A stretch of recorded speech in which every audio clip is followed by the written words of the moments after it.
Une minute un peu spéciale aujourd'hui pour vous parler de l'univers de Spirou et Fantasio. Alors pourquoi Déjà parce que c'est un univers qui est très très riche, et surtout parce que c'est un peu le bazar. Il y a beaucoup de séries qui sont sorties ces derniers temps, c'est pas toujours facile de s'y retrouver. La série démarre en 1938, créée par Rob Vell. Pendant la guerre, les Allemands vont interdire Spirou, et du coup Rob Vell va revendre ses droits à la maison d'édition Dupuis, qui en fait une œuvre un peu unique, peut-être pas unique mais rare, dans le sens où elle est détenue par sa maison d'édition et pas du tout par son auteur principal.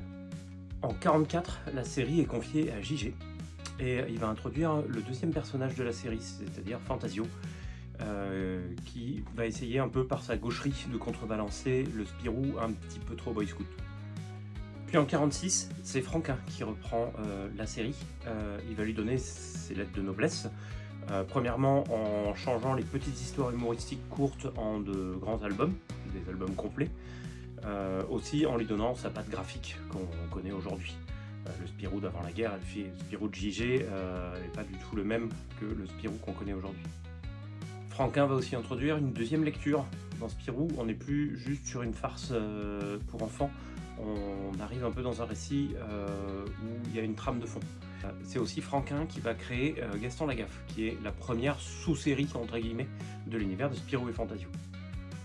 Voilà, donc ça c'était pour la genèse de Spirou et Fantasio. Si vous voulez en savoir plus, je vous conseille vivement de lire ça, où vous avez beaucoup plus d'informations. Je vous montre un peu comment le livre est fait.